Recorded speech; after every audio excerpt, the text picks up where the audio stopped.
Welcome back to the Realm Report. It's been a busy month dominated by the Trails and Tales update, so let's jump right into the topics. Obviously, the biggest thing to happen this month was the release of the 1.20 update. While it's not the most exciting update we've ever gotten, in my opinion, I was personally hoping for a new dimension. It did introduce a few quality of life enhancements. My personal favorite of these is the ability to change the text on signs without having to break and replace the sign itself. I think we can all agree that this may possibly be the greatest feature to be added to Minecraft in the history of the game. Another thing I like about this update are some of the customization options we now have available. In addition to the banner shields finally making their way to Bedrock, I've also seen people throwing around ideas for potential swim ball uniforms using some of the new armor trims. Now that the update has officially released, we can finally start planning out the jungle racetrack. As many of you know, one of the major goals this year was to establish racetracks in each of the core communities. By this point, all other tracks have been completed, but this one in particular was put on hold so that we could incorporate some of the new blocks into the design. I'm currently in the process of creating blueprints for the track, as well as trying to determine a suitable location. The actual building of the track will be taking place as a series of group builds, so be on the lookout for those. The Jungle Racetrack is planned to be the last race in the Grand Prix series for the year, so we basically have from now until November to get this done. Beginning back in May, we started the process of testing out a new server for the old world. A few days following the transfer, I put up a poll, and the majority of oldies were in favor of sticking with the change. The goal was to find one that was hopefully better, or at least just as good as what we were dealing with previously. However, as time went on, the performance of the server began to steadily decline from there. This was notably frustrating during last month's War Games event, where the constant rubber banding had a major impact on spectating.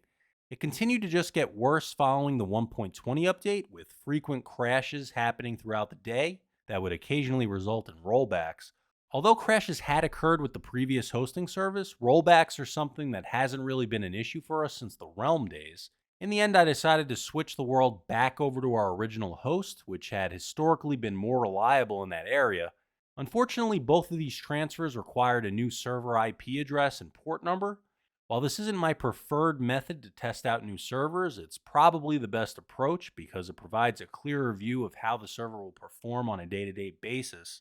With so many people connecting from all these different platforms, the experience is a little different depending on who you ask. So if you haven't been on in a while, it's possible that you may have outdated information. For reference purposes, the updated IP and port number will always be available in the server info channel. This month saw the completion of the new shootout area over at the golf course. This project began as a series of group builds taking place throughout April and May, but with the majority of it completed, this month I decided to just finish it up myself. Although Sam did assist with building a bridge to connect it to the rest of the course, this was started as a way to resolve potential ties during Ender Golf events. The initial resolution for these ties was a much simpler Ender Pearl toss. Essentially, both oldies involved would throw one Ender Pearl, and whoever landed the furthest would win the event. While this method did get the job done, it wasn't a very satisfying conclusion, and I wanted to see if we could come up with something a little better. So, in an effort to generate a little more excitement, the shootout area was created to function as a race between finalists. Basically, in the event of a tie, each finalist will start at the beginning of the shootout area facing the rings. The objective is for them to make their way down the course by throwing an Ender Pearl through each of the floating rings on their side. There are no restrictions on how to throw or where to stand, but if they miss the ring, they'll need to run back and try again. Once the ring has been cleared, they'll be able to open the chest beneath the ring, which contains a numbered redstone block that corresponds with the ring they just completed. This process will be repeated as each finalist makes their way through the 10 rings and collects all of the redstone blocks. At the end of the course, they'll find a wall with 10 empty item frames on each side. Above the empty item frames are another row of frames containing numbered redstone blocks. The finalists need to place the redstone blocks they've collected in the empty frame that matches the number above. They'll need to pay attention to which blocks they're placing in each frame, as the order has been randomized for added challenge. They'll want to verify that all of the blocks have been placed in the correct frames because once they flip their lever, they won't be able to adjust them again. Whoever manages to complete this process fast and accurately will win the event. In the unlikely scenario of a three-way tie, the shootout area will be converted into a time trial where each of the tying finalists will compete for the best time. Once again, thanks to everyone who assisted with getting this project done. In addition to the work that's been done over at the shootout area, there's another part of the golf course that's also seen some changes recently. Upton has been busy working on adding some new faces to Mount Oldmore. These recent additions represent some of the most well-known oldies and contributors who joined the old world in 2021, thanks to Upton for taking the time to design and add these player heads. I spoke about this a bit in the previous edition of the Realm Report, but last month Peculiar began hosting the One Chunk Build competition. The concept for this was that participants were assigned a single chunk and were instructed to design a tower using only resources acquired within that chunk. Although the competition was initially supposed to wrap up at the end of May, Princess's request for an extension resulted in it carrying over to early June. In addition, due to the server transfer taking much longer than expected, everyone was given an extra day to make up for the one that was lost. Voting for the competition began on June 11th, with oldies being instructed to submit their choices to Peculiar by the 16th. Unfortunately, there were a few builds that violated the rules of the competition and were not included in the voting process. Winners were announced on June 17th, with first place being awarded to Artemisary. Its Alienate came in second, with Black Lightning taking the third place spot. This month, Zulu officially stepped down as groundskeeper after more than a year in the role. Throughout his time as groundskeeper, Zulu could usually be found taking naps behind Princess's concrete shop. He set the record for losing Groundskeeper of the Month more times than anyone, with an astonishing 13 consecutive losses. He also pretty much bankrupted A&W with his failed political campaign. In all seriousness though, Zulu's time as groundskeeper included a complete revamp of the shopping district, which was an effort to move it away from its previous grid pattern.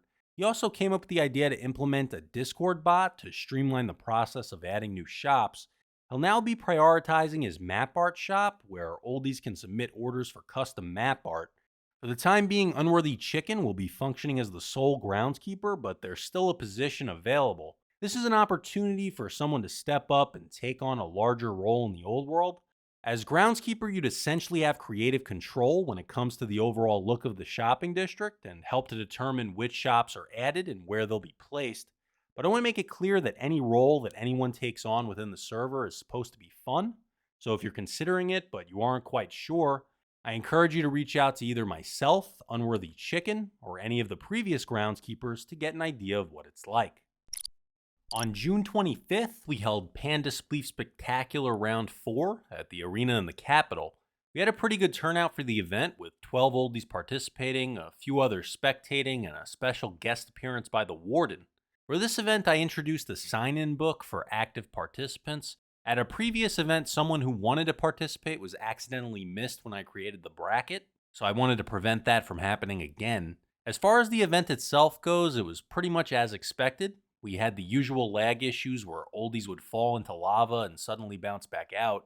Although this time we had a few incidents where it would seem that way, but they wouldn't actually catch fire. Rescue Lynn nearly went undefeated, but lost her first match against BMX. In their follow-up match, she defeat BMX to claim first place and win her first Panda Spleef Spectacular.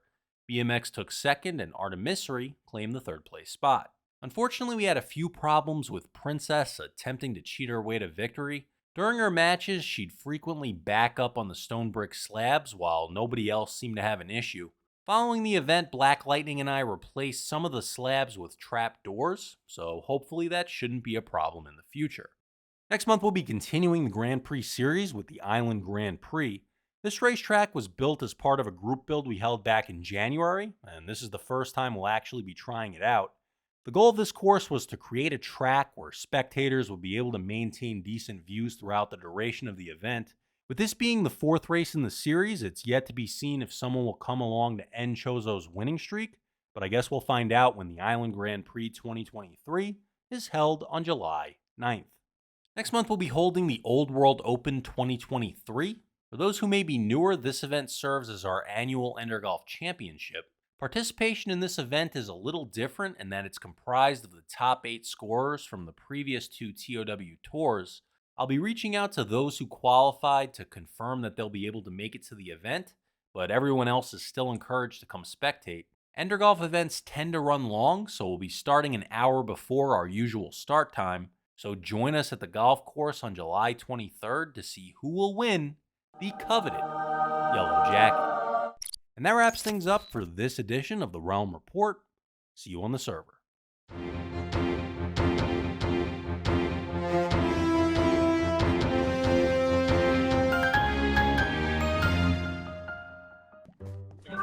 Get him, Mama, get him. Oh, Mama. My hair got my eyeball. Oh,